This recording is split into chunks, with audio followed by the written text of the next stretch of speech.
Interested students हैं वो सोचेंगे क्या intrinsic angular momentum, spin angular momentum, orbital angular momentum क्या बताता है ये। सो टोटल मैग्नेटिक मोमेंट है जो एटम की वो इक्वल है ऑर्बिटल मैग्नेटिक मोमेंट के प्लस स्पिन मैग्नेटिक मोमेंट के। किसी ने भी अगर ध्यान से पढ़ा है तो वो क्वेश्चन पूछेगा कि एंगुलर मोमेंटम हमारा कहां गया। हाय, सो ये एक वीडियो नहीं है बल्कि ये पूरी की पूरी प्लेलिस्ट है on physics class 12th all formulas all chapters of Maharashtra state board. अगर आप किसी दूसरे बोर्ड से हैं तो भी कोई बात नहीं, फिजिक्स को कोई भी बदल नहीं सकता। सो चैनल को सब्सक्राइब करें नोटिफिकेशंस के लिए, नहीं मेरे लिए।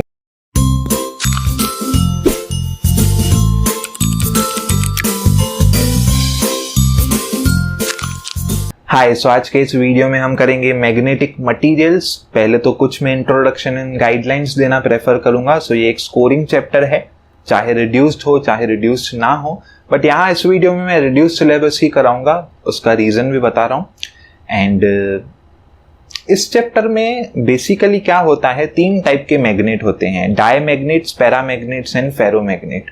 उसमें से डायमैग्नेटिक के पास कुछ 8-10 प्रॉपर्टीज है, पैरामैग्नेट के पास कुछ 8-10 प्रॉपर्टीज है एंड फेरोमैग्नेटिक के पास कुछ 15-20 प्रॉपर्टीज है। तो ये है इस चैप्टर का एम। बट इस साल हमको ये सब स्किप कर दिया है। आपको डायमैग्नेट भी नहीं पढ़ना है, आपको पैरामैग्नेट भी नहीं पढ़ना है, और फेरोमैग्नेटिक की अलग से प्रॉपर्टीज होती है because ferromagnet is the most advanced magnet या फिर मोस्ट इंपॉर्टेंट मैग्नेट। ओके, सो ये एक्चुअल सम प्रॉपर्टीज यहाँ पर आपको पढ़नी रहती है। तो देखो ये जो 11.6 है पूरा वो फेरोमैग्नेटिज्म की प्रॉपर्टी है, 11.8 है पूरी फेरोमैग्नेटिक मटेरियल्स की प्रॉपर्टी है, 11.7 फेरोमैग्नेटिक मटेरियल की प्रॉपर्टी है। सो देख रहे हो 3 टॉपिक पूरे फेरोमैग्नेटिज्म के ऊपर हैं, और 11.5 में आप लोगों को पूरा का पूरा तीनों सिस्टम ही है। सो ये आपको इस बार नहीं है, बट आपको बता दूं अगर आप कोई भी एंट्रेंस एग्जाम प्रिपेयर कर रहे हैं तो इसके बिना कुछ फायदा ही नहीं है। ओके, इन्होंने क्या कर दिया है, अगर आप मंचूरियन लें, मंचूरियन खुद भी अच्छा होता है बट साथ में उसकी ग्रेवी मजेदार होती है चाइनीज में, तो यहाँ पर ये ग्रेवी है, ग्रेवी निकाल दी तो अब वो पूरा ड्राई मंचूरियन है। ड्राई मंचूरियन मेरे हिसाब से बिना सिजोन बिना ग्रेवी के आप सिर्फ 2-3 पीस ही खा सकते हैं। ओके, सो इस वजह से ये चैप्टर पूरा खत्म हो गया है, कुछ खास नहीं है, जो है वो मैं करा रहा हूँ। बाकी मैं एक न्यू वीडियो बनाऊंगा जिसमें तीनों मटेरियल्स ये कवर कर दूंगा, तो वो कॉन्सेप्चुअल रहेगी। जो एंट्रेंस एग्जाम्स के लिए प्रिपेयर कर रहे हैं वो देख सकते हैं। Let's proceed ahead. हाँ, सो ऐसा इसका कंपैरिजन का वे होता है पढ़ने का, बट अभी नहीं करेंगे इस वीडियो में। Let's start. सो पहले इंट्रोडक्शन के हमारे पास होता है मैग्नेट। मैग्नेट को ही बोलते हैं magnetic dipole. Why dipole? Because इसके पास 2 पोल्स हैं, इसके पास ये एक पोल है, इसके पास ये दूसरा पोल है, इस वजह से इसको कहते हैं मैग्नेटिक डायपोल। कुछ मटेरियल होते हैं जो क्वाड्रापोल होते हैं, तो उसमें हम 4 पोल्स ऐसे अज्यूम करते हैं। Okay, so that is basically pole, di, quadra and so on. अभी एक कॉन्सेप्ट आता है मैग्नेटिक डायपोल मोमेंट। अभी इसकी मीनिंग हमें कम समझ में आती है, हम रट्टा मारने की ज्यादा कोशिश करते हैं। और जब मैं 12th में था तो मैं भी बेसिकली मैग्नेटिक डायपोल मोमेंट सोचता रहता था। एंड मैग्नेटिक डायपोल मोमेंट हम क्या देखते हैं, जस्ट हम देखते हैं m is equals to the m into small m into 2l। ठीक है, तो मैं भी 12th में था, एक बार डेरिवेशन ढूंढ रहा था, तो ये टेलीग्राम पर मुझे एक चैट आई जिसने मुझे मेरा 12th याद करा दिया। ओके, क्योंकि डेरिवेशन मिलती ही नहीं है मैग्नेटिक डायपोल मोमेंट। लाइक है क्या, पहली बात तो। दूसरी बात तो इसका मतलब क्या है। सो बेसिकली स्टूडेंट ने ही खुद ही आंसर बता दिया। मैग्नेटिक डायपोल मोमेंट हमें क्या बताता है, हमें बताता है ताकत कितनी है मैग्नेट की। ओके, कंपेयर करना है, मेरे पास 2 मैग्नेट है, मुझे कंपेयर करना है किसकी ताकत ज्यादा, ओवरऑल ताकत किसकी ज्यादा। नो डाउट अभी कोई बोलेगा सर पोल स्ट्रेंथ ताकत बताती है, बट नहीं, मैग्नेटिक डायपोल मोमेंट हमें ओरिजिनल ताकत बताती है। कैसे? What is magnetic dipole moment? It is pole strength multiplied by the length. ठीक है, 2l क्या लेंथ होती है, ये लेंथ होती है पूरी की पूरी 2 टाइम्स ऑफ l। इमेजिन करो मेरे पास कुछ ऐसा केस है।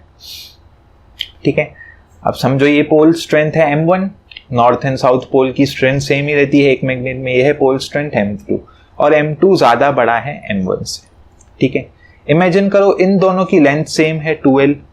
ठीक है, इसकी भी लेंथ 2l है, इसकी भी लेंथ 2l है, मुझे बताओ ज्यादा ताकतवर मैग्नेट कौन सा है। तो डायरेक्टली आपको समझ में आ रहा है सर दोनों की लेंथ तो सेम है, तो m इंटू 12 होता है मैग्नेटिक डायपोल मोमेंट, 12 तो दोनों का सेम है, तो सर ये जिसका m बड़ा उसकी ताकत ज्यादा, यानी कि मैग्नेटिक डायपोल मोमेंट इसका ज्यादा है। उसी तरीके से अभी मैं बोलूं ये दोनों में सिर्फ लेंथ का फर्क है, ओके, डायपोल मोमेंट दोनों की सेम है। अभी इसकी लेंथ है 2l और इसकी लेंथ है समझो 4l, एग्जाम्पल तौर पे 2 इंटू 2l इसकी लेंथ है। अब बताओ डायपोल मोमेंट किसका बड़ा, कौन सा ज्यादा ताकतवर? सो ये वाला ज्यादा था, ओके, एंड इन दोनों में से कंपेयर करें तो ये वाला ज्यादा ताकतवर। सो इस वे में हम मैग्नेटिक डायपोल मोमेंट का यूज करते हैं। बढ़ते हैं आगे, फिर कुछ आता है मैग्नेट रेस्ट करता है ऑटोमेटिकली नॉर्थ डायरेक्शन, मतलब अगर आप एक मैग्नेट लेकर के टांग देते हैं तो ऑटोमेटिकली उसका नॉर्थ ऊपर हो जाएगा। इसके पीछे का रीजन ये है, रीजन हम इनवर्स वे में सोचते हैं। देखो ये मेरा अर्थ है, अर्थ का ये है ज्योग्राफिकल नॉर्थ पोल, ये है ज्योग्राफिकल साउथ पोल, ये है मेरा मैग्नेट। मैग्नेट किस तरफ जाता है? मैग्नेट का नॉर्थ ऊपर जाता है, मैग्नेट का साउथ नीचे आता है। तो बेसिकली ये कब हो सकता है, नॉर्थ ऊपर कब जाएगा? जब ऊपर मेरा कोई साउथ मैग्नेट हो, राइट। साउथ मेरा नीचे कब जाएगा? जब नीचे मेरा कोई नॉर्थ मैग्नेट हो। So basically earth itself behaves as a magnet. Earth खुद ही एक मैग्नेट है जिसका साउथ पोल ऊपर है एंड नॉर्थ पोल नीचे है। ऐसा क्यों? क्योंकि हमको ये रिजल्ट मिल रही है, इस आधार पर हम कह रहे हैं, इस आधार पर हम कह रहे हैं, समझ रहे? क्योंकि हमको नजर आ रहा है नॉर्थ ऊपर क्यों जाएगा, ऑफ कोर्स कोई साउथ पोल होगा, तो वो कौन होगा? अर्थ ही होगा, ओके। कोई बोलेगा सर अर्थ मैग्नेट कैसे? तो अर्थ का आपने एक ऐसा डायग्राम पढ़ा होगा, कोर, मेंटल, लावा, राइट। सो इसमें क्या होता था, ये डायग्राम में अंदर इधर मटेरियल्स रहते थे आयरन जैसे। तो अर्थ का अगर हम बेस देखें, ये पूरा समझो हाफ अर्थ बनाया है 25%, तो देखो कोर, मेंटल, याद है वो सब 10th में पढ़ा था। तो अंदर अंदर सब मेटल्स ही हैं और वो भी लिक्विड फॉर्म में, जो कि लिक्विड घूम रही है। तो इस वजह से अर्थ भी एक मैग्नेट है। ओरिजिन ऑफ मैग्नेटिज्म नहीं है इधर ढंग का, वो सब ओरिजिन ऑफ मैग्नेटिज्म हम कब समझते हैं, जब हम पैरामैग्नेटिज्म और डायमैग्नेटिज्म की प्रॉपर्टीज समझे, तब समझ सकते हैं। यहां पर वो नहीं है, इंट्रोड्यूस करके छोड़ा है। इंट्रोड्यूस यही है कि दुनिया में हर ऑब्जेक्ट के अंदर एटम है, बेस सबका, आधार सबका एटम है, हर एटम के अंदर न्यूक्लियस है, ओके। हर न्यूक्लियस के अंदर इलेक्ट्रॉन है। वो केमिकली अलग हो सकता है, लकड़ी के अंदर अलग इलेक्ट्रॉन, किसी के अंदर अलग इलेक्ट्रॉन, समझ रहे हो, मतलब नंबर अलग हो सकता है, आयरन के अंदर अलग, सोडियम के अंदर अलग, बट सबके अंदर इलेक्ट्रॉन है। अच्छा, मेन पिक्चर इलेक्ट्रॉन ही है जो कि सबके अंदर है, मेरे अंदर है, आपके अंदर है, मोबाइल के अंदर भी है, ओके। टच स्क्रीन कैसे चलती है? टच स्क्रीन का रिलेशन इलेक्ट्रॉन से है। अगर आप टेक्निकली जाके स्टडी करेंगे तो टच कैसे हो रहा है, वो डेफिनेटली कुछ वहां पर इलेक्ट्रॉन इन्वॉल्व है, ओके। ज्यादा डिटेल मत जाना, एग्जाम्स के बाद में पढ़ना। सो इलेक्ट्रॉन बेसिकली क्या है? इलेक्ट्रॉन किससे रिलेटेड है? इलेक्ट्रॉन रिलेटेड है करंट से। करंट जब भी फैलता है, करंट जब भी प्रोड्यूस होता है, तो ऑयस्टर ने अपने एक्सपेरिमेंट बनाया था कि मैग्नेटिक फील्ड बनती है। अरे हाँ, यही तो लॉजिक है, यही तो है ओरिजिन ऑफ मैग्नेटिज्म, यही तो रीजन है वी हैव इलेक्ट्रोमैग्नेटिक वेव, क्योंकि इलेक्ट्रोमैग्नेटिक वेव, यही रीजन है वी हैव मैग्नेटिज्म, ओके। सो यानी कि अगर एक एटम के अंदर एक न्यूक्लियस के साथ एक इलेक्ट्रॉन है और वो ऐसे रिवॉल्व कर रहा है, तो मैं कह सकता हूं कि मेरे पास एक सर्कुलर लूप है जिसके अंदर करंट बह रहा है, डायरेक्शन ऑपोजिट, इलेक्ट्रॉन का इधर तो करंट का उधर, ओके। सो फिर यहां से कॉन्सेप्ट आ जाता है हमारा एंगुलर मोमेंटम का, और कॉन्सेप्ट आ जाता है ऑर्बिटल स्पिन मोमेंट और ये सब चीजें। अनाउंसमेंट, ये जो टॉपिक्स हैं अच्छे से एक्सप्लेन नहीं किए जा सकते हैं क्लास 12th में, कोई भी टीचर प्रेफर नहीं करेगा अच्छे से करने। क्यों? बिकॉज इनके अंदर इन्वॉल्व होती है क्वांटम मैकेनिक्स, जो कि 12th में कहीं भी कॉन्सेप्ट ही नहीं है, ओके। सो आपको ये सिर्फ डेफिनेशंस पढ़नी है, उसके डिटेल में आप जा ही नहीं सकते हो।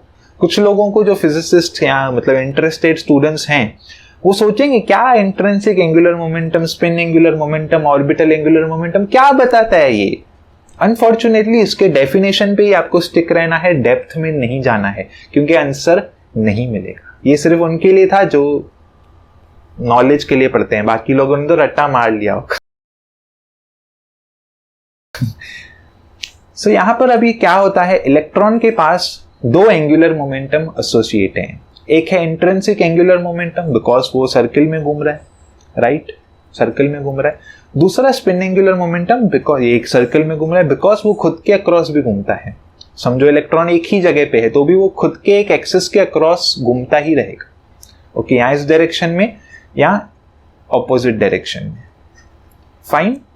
सो बेसिकली अगर ऐसा है तो यहाँ पर एक इंट्रिंसिक एंगुलर मोमेंटम होगा, राइट। इंट्रिंसिक मतलब एंगुलर मोमेंटम ही हो अंदर का, इंट्रिंसिक मतलब समवॉट ऐसा है और कुछ प्रॉपर्टीज होती हैं। और एक होगा स्पिन एंगुलर मोमेंटम, किसका? इलेक्ट्रॉन का।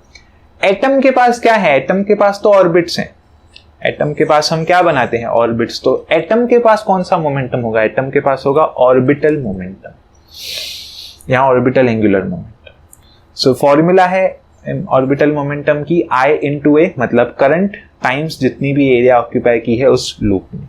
Okay, this is the basic formula. यहां से अब पूरा का पूरा ऐसे वो है डेरिवेशंस, ये करो वो करो वो करो। तो यहाँ पर मैं फाइनल रिजल्ट आपको बताते जाऊंगा जो भी याद रखनी है। समझो एक इलेक्ट्रॉन है, सर्कल में घूम रहा है, रेडियस r है, इलेक्ट्रॉन की वेलोसिटी v है, so speed is distance upon time. Distance हो जाएगा circumference of circle 2πr, speed है v, t है time. Time period circular motion में पड़ा है 2π/ω, ओमेगा सर्कुलर मोशन में पड़ा है होता है v/r। Q is equals to the IT पड़ा है करंट इलेक्ट्रिसिटी में। Q क्या है? चार्ज, यहाँ पर क्या है? Electron. So E is equals to the IT होता है यहाँ पर। सो बेसिकली इसमें ही टाइम पीरियड का फॉर्मूला डालूं एंड फाइनली करंट की वैल्यू निकालूं तो मुझे कुछ ऐसा मिलता है। कैसे मिला? ये E/T, T के जगह डाली ये वैल्यूज तो मिली ये इक्वेशन, ओमेगा की वैल्यू डाली मिली ये इक्वेशन एंड फाइनली मैंने बस इनको साथ में लिखा तो ये है करंट की वैल्यू। यही आपको याद रखनी है, I is equals to the EV/2πr। Okay, बढ़ते हैं आगे। अब बात करते हैं ऑर्बिटल एंगुलर मोमेंटम की फाइनल वैल्यू। सो IA तो है पहले ही, अब I की एक मैंने न्यू वैल्यू फाइंड की तो उसको यहां पर लिख दो।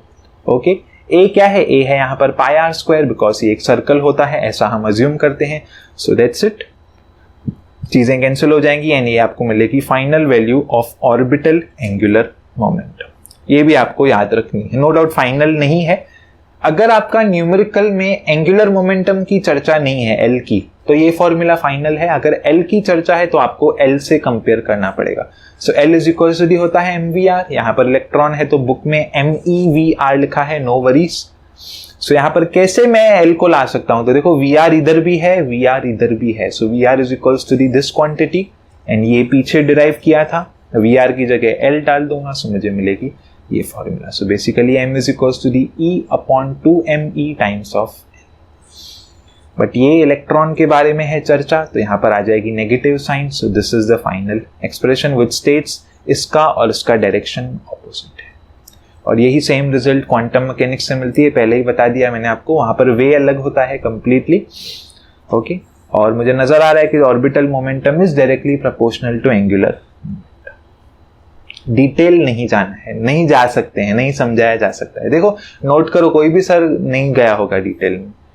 ओके, अनलेस टॉपिक बोर्ड से लेके JEE पर हम गए हों, बट JEE में भी पॉसिबल नहीं है। सो यहाँ पर जो रेशियो था E/2e, इसका फेमस नाम है गायरोमैग्नेटिक रेशियो। फिजिक्स में जब भी आपको कांस्टेंट्स मिलते हैं तो हम प्रेफरेबली हमेशा कांस्टेंट्स को एक नए कांस्टेंट के बराबर कर देते हैं। तो E कांस्टेंट है, 2 कांस्टेंट है, Me कांस्टेंट है, तो दैट्स इट, उसको नाम दे दिया गायरोमैग्नेटिक रेशियो। ओके, बट अभी बोर ने कुछ और भी कहा था। तो देखो ये एक फॉर्म हो गया फॉर्मूला का, this one is the most important form. But अभी बोर ने कुछ और कहा था कि L is equal to the NH/2π। मैंने बताया भी है nuclei structure of atoms nuclei video में।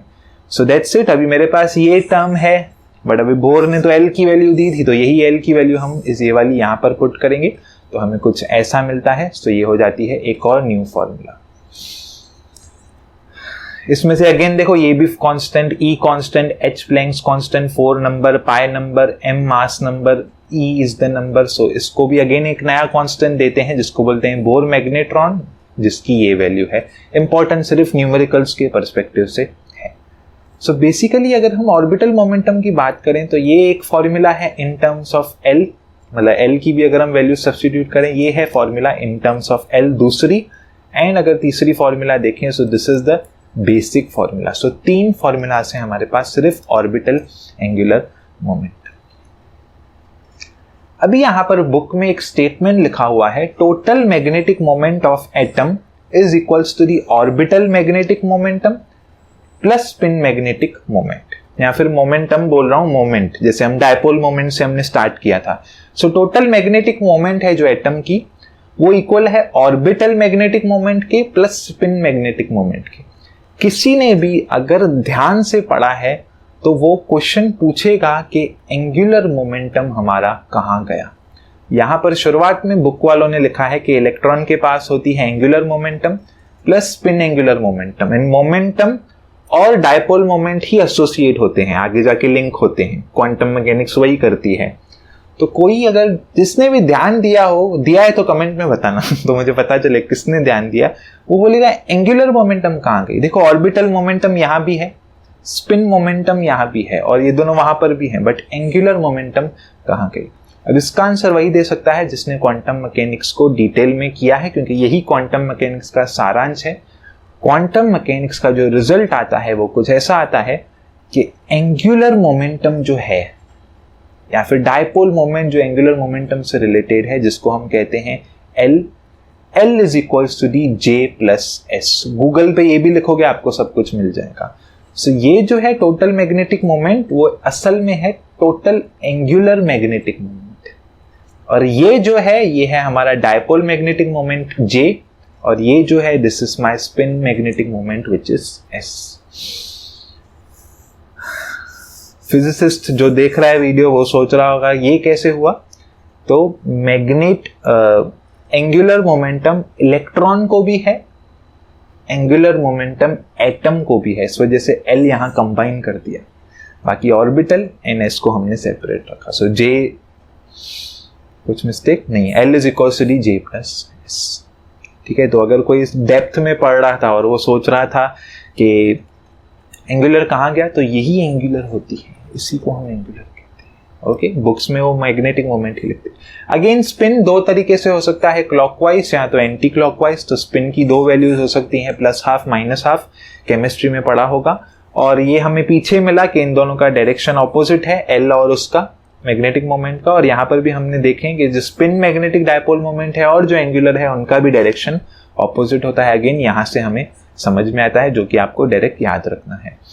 उसके बाद कुछ ऐसा बुक में गिवन है, इसका कंक्लूजन यही है, अगर आपके पास कोई एटम है जिसके आउटर मोस्ट शेल में ऑड नंबर है। देखो पॉली के प्रिंसिपल, पॉली ने क्या कहा था, केमिस्ट्री वाले पॉली ने ये कहा था कि पहले विंडो सीट ऑक्यूपाई होगी, बरोबर, कि पहले इलेक्ट्रॉन सब विंडो सीट में जाके बैठेंगे। ऐसे समझो मुझे 4 इलेक्ट्रॉन ऑक्यूपाई कराने हैं। ओके, सो 4 समझो, इसको मैं कंज्यूम नहीं करता हूं, यहां पर एग्जांपल देता हूं। 4 एग्जांपल मुझे ऑक्यूपाई कराने हैं, 4 इलेक्ट्रॉन मुझे ऑक्यूपाई कराने हैं इन शेल्स में। तो यूजुअली क्या होना चाहिए, यूजुअली ऐसे होना चाहिए ना कि 1 2 3 4 ऐसे होना चाहिए। बट पॉली ने क्या बोला, नहीं, इलेक्ट्रॉन्स विंडो सीट पहले पकड़ेंगे, जो कि ह्यूमन टेंडेंसी है, यानी कि पहले 1 2 3 और बेसिकली 4 है। ऐसा कुछ है पॉली का प्रिंसिपल, राइट। तो वही अगर प्रिंसिपल हम यहाँ पर भी अप्लाई करें इस नंबर के लिए, तो हमें कुछ ऐसी यहाँ पर कॉन्फ़िगरेशन मिलती है। तो बेसिकली क्या हो रहा है, अगर आप देखो इसका स्पिन है प्लस हाफ, इसका स्पिन है माइनस हाफ, मोमेंटम हो गई 0।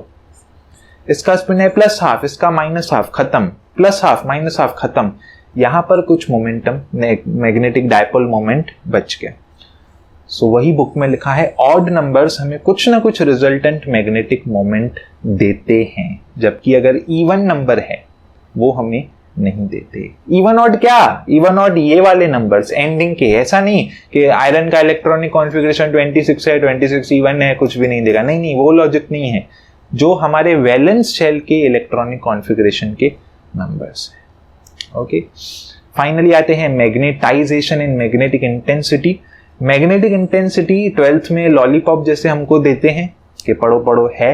बीएससी में मैग्नेटिक इंटेंसिटी के ऊपर एक थीसिस है कि मैग्नेटिक इंटेंसिटी जैसा H टर्म कोई एग्जिस्ट ही नहीं करता है। अभी ये चीजें फेक लग रही होंगी आपको, क्योंकि कोई बताता नहीं है। मुझे अच्छा लगता है कि आगे का बताऊं तो पीछे का मे भी मजा है सुनने में। Magnetic intensity H is equal to the Ni, no such thing exist. विश्वास नहीं हो रहा है, read the book David Griffiths introduction to electrodynamics, chapter number याद नहीं है। उस बुक में क्लियरली मेंशन है, एंड वो बुक बीएससी की ग्रंथ है। ओके, क्लियरली लिखा है, ऐसा कुछ होता ही नहीं है, फेक है वो सब, ये बातें होती हैं। ओके, जैसे कि अगर आप बात करें स्कूल में क्या बोला था, एक न्यूक्लियस है, ऐसा ऐसा करके इलेक्ट्रॉन घूम रहा है उसके आसपास, सर्कल है, प्रॉपर सर्कल। 10th के बच्चे को बोलोगे, बोलेगा नहीं सर सर्कल ही होता है। 12th में क्या बोला, ऑर्बिटल्स है, कोई ऑर्बिटल ऐसा है, कोई ऑर्बिटल ऐसे जा रहे हैं। बीएससी में आप बोलते हैं ऐसा भी नहीं है, ऐसा भी नहीं है बस कुछ है। उसी को क्वांटम फिजिक्स में बोलते हैं wave function is equals to the 1 है। कैसा है कैसा नहीं है वो नहीं पूछो। So concept of magnetisation, magnetisation मतलब क्या, अभी अगर एक एटम है मेरे पास, एक एटम के अंदर एक इलेक्ट्रॉन है, ओके, और एक इलेक्ट्रॉन के पास समझो कुछ नेट मैग्नेटिक डायपोल मोमेंट है, जैसे यहां पर मैंने देखा, राइट। सो बल्क मटेरियल लूं तो उसमें बल्क में एटम्स होंगे, उसमें सब अच्छा डायपोल मोमेंट मिलेगा, राइट, मुझे कुछ रिजल्टेंट हाथ में मिलेगा। ओके, बट अनफॉर्चुनेटली नेचर में क्या होता है कि सब कुछ रैंडमली ओरिएंटेड होता है, तो नेट मुझे वहां पर 0 मिल जाता है। एग्जाम्पल तौर पे ये समझो, इसको मैं 4 सेक्शन में ले लूं, तो एक सेक्शन का इधर मिलेगा तो दूसरे का इधर, एक का इधर मिलेगा तो दूसरे का इधर। एग्जाम्पल तौर पे लोकल ट्रेन, यहाँ पर महाराष्ट्र बोर्ड है, सब मुंबई कर ही रहेंगे। मुंबई कर देखो तो ये यहाँ पर कुर्सी है, बरोबर 6 जनों का कुप्पे रहता है, 3 का मुंह इधर है, 3 का मुंह इधर है, नेट कितना आया, नेट आया 0। यहाँ पर जो बीच में रुकते हैं ट्रेन के 3 लोग जो वेट करते हैं सीट का, 3 का मुंह इधर होगा तो इस कुप्पे में 3 का मुंह इस तरफ होगा, नेट रिजल्टेंट 0। सो ये मुंबई कर लोग सिंपली समझ सकते हैं कि उन्होंने लोकल ट्रेन में देखा है 3 इस तरफ मुंह है तो 3 का इस तरफ मुंह, 3 इस तरफ पकड़ के रुके हैं तो 3 उस तरफ रुके हैं, तो नेट रिजल्टेंट 0। बट ऐसा सबके लिए नहीं होगा, ऐसा सबके लिए थोड़ी होगा यार, मतलब हर ट्रेन में 0 होगा क्या, नहीं। तो कुछ कुछ मटेरियल्स का एग्जिस्ट करता है, एंड वही मटेरियल्स आगे चल के मैग्नेट बनते हैं। ओके, वो टॉपिक अनफॉर्चुनेटली स्किप है, बट ऐसा कुछ मटेरियल्स का एग्जिस्ट करता है, और वही तो फेरोमैग्नेटिज्म है actually. So what is magnetisation? Magnetisation is net magnetic dipole moment upon volume. Simple सी बात है, समझो एक मटेरियल, समझो 2 मटेरियल है, बॉल्स कंसीडर करो, बॉल्स, ठीक है। समझो इस मटेरियल में 5 बॉल्स आ रहे हैं पर मीटर क्यूब में, इस मटेरियल में 10 बॉल आ रहे हैं पर मीटर क्यूब में, तो कौन सा मटेरियल ज्यादा इंटेंस, तो ये ज्यादा इंटेंस, तो वही है net magnetic dipole moment per unit volume. Okay, nothing else, magnetization is this, units और वो आप एनालाइज कर सकते हो। फाइनली एक लंबी चौड़ी डेरिवेशन आती है सोलेनोइड पे। तो अभी एक मैग्नेटिक मटेरियल है, ओके, लूप आयरन के वो है फिलिंग्स, आयरन के नहीं सॉरी कॉपर की वायर है, तो इसके वजह से कुछ मैग्नेटिक फील्ड बनेगी इनसाइड द सोलेनोइड। तो समझो वो इस इक्वेशन से बोलूं, B is equal B0 is म्यू0 Ni, नेचुरल है। समझो अभी एक रॉड रख दिया है जिसका कुछ नेट मैग्नेटाइजेशन है अंदर, तो अभी ये भी कुछ मैग्नेटिक फील्ड को कंट्रीब्यूट करेगा, तो समझो इसको मैंने बोल दिया Bm। सो टोटल फील्ड हो गई जो खुद नेचुरल थी प्लस जो Bm के वजह से है। अभी Bm क्या होगा, Bm प्रोपोर्शनल होगा मैग्नेटाइजेशन को, राइट, ऑब्वियस सी बात है, ऐसे ही कितना भी थोड़ी करेगा, कुछ तो रिलेशन किसी से होगा कि उस मटेरियल का, पर्टिकुलर मटेरियल का मैग्नेटाइजेशन कितना है, 5 है, 10 है।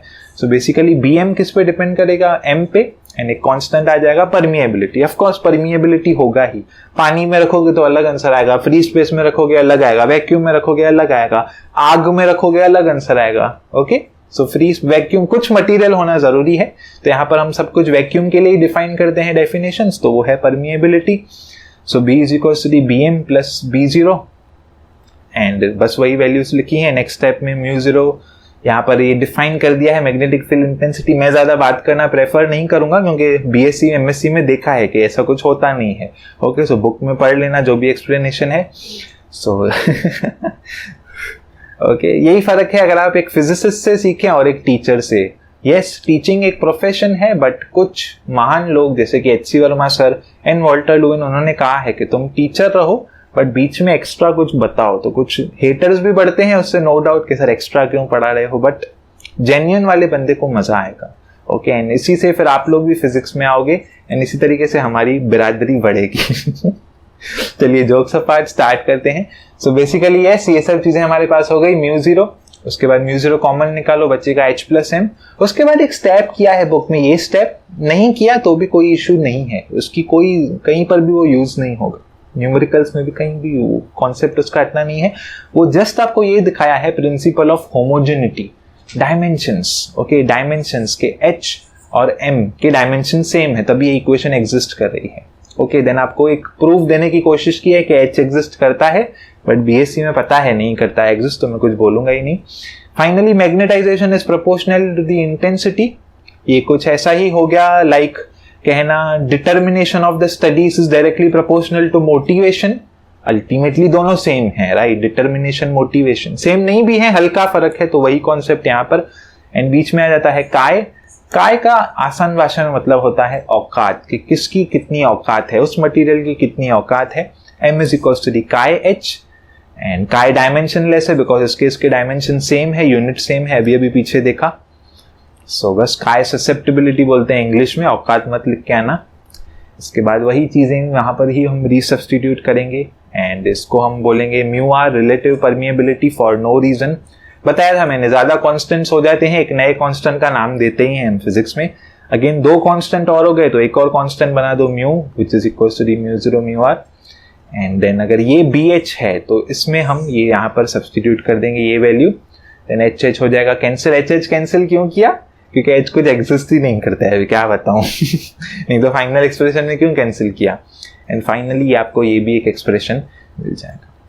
सो ये जो टॉपिक है ये न्यूमेरिकल्स के सेंस में बहुत इंपॉर्टेंट है। आप एक फॉर्मूला याद नहीं रख सकते, आपको कोई भी डेटा कैसे भी देंगे, किसी भी फॉर्म में आपसे पूछ सकते हैं, राइट। तो ये आपको डेरिवेशन एज इफ याद होनी चाहिए ताकि आप कभी भी न्यूमेरिकल कोई भी स्टेप से आप कैसे भी करके डिराइव कर सकें। ओके, फाइनली परमिएबिलिटी का डेफिनेशन, मुझे अच्छा नहीं लगता है डेफिनेशन कराना, बट है 11th में। Magnetic lines of forces passing through a given substance when kept in external magnetic field. Permeability कितना परमिट कर रही है, जस्ट ये याद रखो। एक मीडियम 10 लाइंस परमिट करेगा, एक मीडियम 20 लाइंस परमिट करेगा। एग्जाम्पल से याद रखो, डेफिनेशन नहीं। एंड ससेप्टिबिलिटी मतलब औकात, कि कितना उसका रिस्पॉन्स है। समझो एक मैग्नेट दूसरे मैग्नेट को रिपेल कर रहा है तो उसकी ससेप्टिबिलिटी हो गई नेगेटिव, मतलब वो चाहता ही नहीं है। ससेप्टिबल इंग्लिश में आते हैं थोड़ा, ससेप्टिबल वो नहीं है, नेगेटिव है। एक मैग्नेट दूसरे मैग्नेट को अट्रैक्ट कर रहा है बट बहुत ढीला अट्रैक्ट कर रहा है तो ससेप्टिबिलिटी पॉजिटिव, और एक मैग्नेट बहुत ज्यादा अट्रैक्ट कर रहा है तो ससेप्टिबिलिटी पॉजिटिव और good. This was about diamagnetic, this is about paramagnetic, this is about ferromagnet. And इसी तरीके से हमारा चैप्टर होता है खत्म।